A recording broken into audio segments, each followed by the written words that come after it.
Hello friends. Last class में हम लोग बात किए थे डेप्रिसिएशन के इंट्रोडक्शन की। ठीक है, आई होप आपको इंट्रोडक्शन समझ में आया होगा कि डेप्रिसिएशन क्या होता है। मैं आपको फिर एक बार रिकॉल करवा देती हूँ।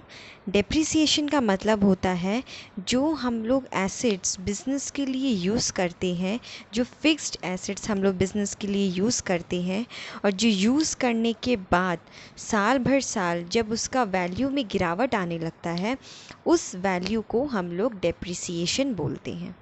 ठीक है, क्लियर होगा। अब आज हम लोग बात करेंगे कि डेप्रिसिएशन कितनी तरह से निकाली जा सकती है। ठीक है, यहाँ पे जैसा कि आप यहाँ स्क्रीन में देख रहे हैं, डेप्रिसिएशन करीबन 6 तरीक़ा से निकाली जाती है। The first one is straight line method. Straight line method मतलब होता है कि जो ओरिजिनल जो हम लोग का बुक कॉस्ट है, जो हम लोग का बुक वैल्यू है, उस पे हम लोग को डेप्रिसिएशन एक फ़िक्स्ड परसेंटेज पे निकालना पड़ता है। ठीक है, the second one is written down value method. Written down value method में हम लोग क्या करेंगे, जैसे जैसे वैल्यू घटते जाएगा वैसे वैसे हम लोग उस पे डेप्रिसिएशन लगा के, फिक्स्ड परसेंटेज लगा के डेप्रिसिएशन चार्ज करते रहेंगे। क्लियर, इसको हम लोग अभी और ब्रीफ में पढ़ेंगे। The third one is depreciation fund method. Depreciation fund method मतलब कि डेप्रिसिएशन में हम लोग एक फ़ंड, हम लोग ऑलरेडी एक रिज़र्व्स बना कर रखते हैं और उतना पैसा हम लोग उसका ऑलरेडी काटते जाते हैं। ठीक है, the fourth one is insurance policy method. Insurance policy method मतलब एक आइडिया आप ले लीजिए, जो हम लोग पर्टिकुलर उस मशीनरी और उस प्लांट का इंश्योरेंस करवा के रखते हैं और उसका हम लोग जो प्रीमियम भरते रहते हैं वो एक तरह का डेप्रिसिएशन का ही काम करता है। And the sixth one is the fifth one is revaluation method. Revaluation method मतलब हम लोग जो वैल्यू आया है, जो हम लोग जिस वैल्यू पे ख़रीदे हैं, उस वैल्यू पे हम लोग मार्केट प्राइस पे अगर कोई वैल्यू निकालते उसको बोलते हैं रीवैल्यूशन मनी। मतलब उसका वैल्यू को रीअसेस करना, उसका वैल्यू को दोबारा एक बार देखना कि अभी एट द टाइम इस मार्केट प्राइस में क्या इसका भाव चल रहा है। Clear?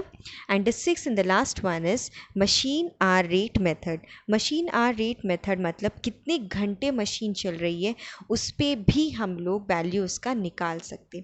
अलग अलग मशीन टाइप, अलग अलग फैक्ट्रीज़, अलग अलग ऑर्गेनाइजेशन अपने मशीन, प्लांट्स और बिल्डिंग की अलग अलग टाइप की डेप्रिसिएशन निकालती है, जैसी उसकी पॉलिसी की रिक्वायरमेंट होती है उस हिसाब से। ठीक है, बट आपके सिलेबस में सिर्फ ये दो method, that is straight line method and written down value method ही अभी आएगा। ठीक है, तो इसके बारे में हम लोग डिटेल में पढ़ते हैं कि क्या होता है।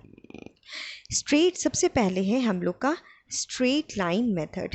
स्ट्रेट लाइन मेथड में क्या करते हैं हम लोग, इसको हम लोग ओरिजिनल कॉस्ट मेथड भी बोलते हैं। मतलब फॉर एग्जांपल अगर हम लोग कोई सामान, कोई मशीन ख़रीदे हैं जिस प्राइस में, हम लोग उसी प्राइस में फिक्स्ड परसेंटेज में हर साल उसका डेप्रिसिएशन, उसके अमाउंट से वो वैल्यू घटाते जाते हैं, उसको हम लोग बोलते हैं ओरिजिनल कॉस्ट मेथड।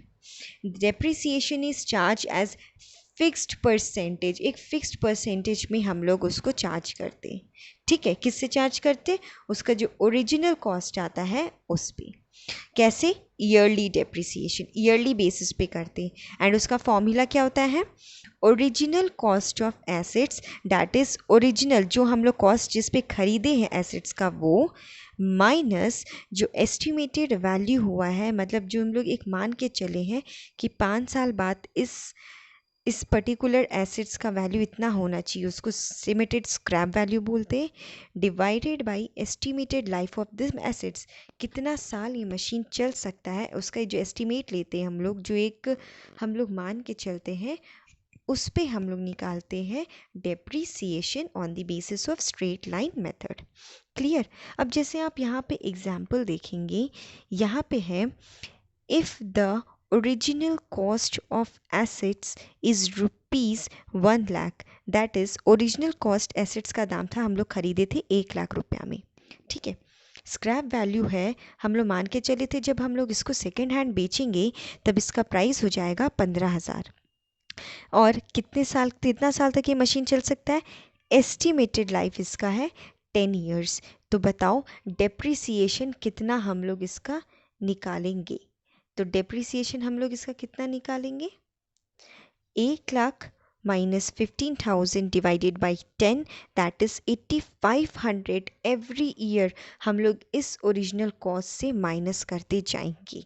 जैसे फॉर एग्जांपल अगर ईयर 1 में 1,00,000 रुपया डिप्रिसिएशन है, 1,00,000 रुपया उसका कॉस्ट है, तो ईयर 2 में 1,00,000 माइनस 8,500 रुपीज़ इसका कॉस्ट हो जाएगा। क्लियर। ऐसे ही हम लोग जब तक इस मशीन का 10 साल तक का वैल्यू हम लोग नहीं निकाल लेते तब तक ये डेप्रिसिएशन निकलता जाएगा। 10 साल के बाद जितना वैल्यू इसका बचा वो उस समय का मार्केट वैल्यू और वो हम लोग का रीसेल वैल्यू हो जाएगा। क्लियर। इस सूटेबल कौन से मेथड के लिए, ये कब सूटेबल है, ये सूटेबल तब है जब हम लोग को पता है कि इस एसेट्स का हम लोग का रिपेयर रिन्यूअल नहीं लगेगा। ठीक है। This method is suitable for those assets whose useful life can be estimated accurately, which not require much expenses on repair. Clear? ये क्या हो रहा है? ठीक है, चलिए नेक्स्ट हम लोग बढ़ते हैं। आई होप आपको समझ में आ रहा होगा कि ये कैसे निकला। ठीक है, अब हम लोग यहाँ पे आते हैं written down value method. Written down value method क्या होता है?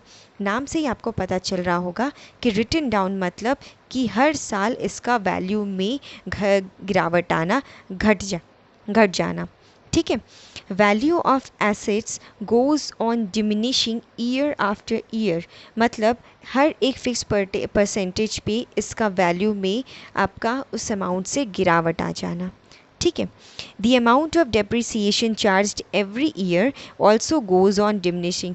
जिस डेप्रिसिएशन का भी अमाउंट है, जैसे स्ट्रेट लाइन में आपका फिक्स था, दैट इज़ 8,500 रुपीज़ फिक्स था, इसमें फिक्स नहीं होगा, इसमें आपका उसी वैल्यू पे परसेंटेज के हिसाब से घटते जाएगा। ठीक है। जैसे कि मैं आपको एक एग्जांपल दे देती हूँ।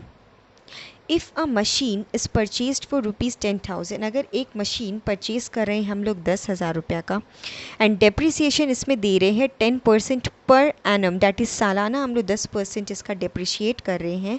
According to written down value method depreciation will be, अब हम लोग क्या किए, फर्स्ट ईयर का जब हम लोग डेप्रिसिएशन निकाले तो 10,000 एट द रेट ऑफ ₹10%, तो कितना निकला, 1,000 इसका डेप्रिसिएशन हो गया, कॉस्ट 10,000।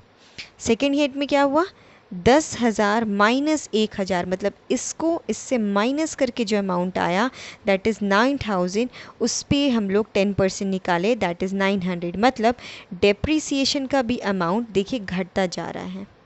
समझ में आया? जो दिस माइनस दिस वैल्यू आया है उस पे 10% हम लोग डेप्रिसिएशन चार्ज किए।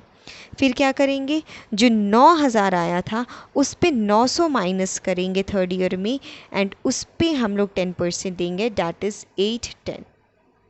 क्लियर? फिर क्या किए हम लोग, 810 को 8,100 जो ये वैल्यू आया था इस पे माइनस कर दिए, दैट इज़ 7,290, उसका 10% निकाले तो 729, मतलब अमाउंट के साथ साथ आपका डेप्रिसिएशन का वैल्यू भी घट रहा है। ठीक है। इसको हम लोग एक और नाम से जानते हैं, that is diminishing balance amount और रिड्यूसिंग इंस्टॉलमेंट मेथड।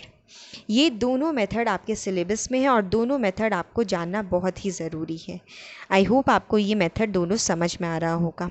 ठीक है। नेक्स्ट क्लास में हम लोग एक क्वेश्चन करेंगे और आगे बढ़ते जाएंगे, जिससे आपको क्लियरली डिफाइन हो जाए कि स्ट्रेट लाइन मेथड कैसे बनेगा and written down value method कैसे बनेगा। ठीक है। तब तक के लिए प्लीज़ आप मेरे चैनल को शेयर करते रहिए, सब्सक्राइब कीजिए एंड कमेंट करना ना भूलें। Thank you.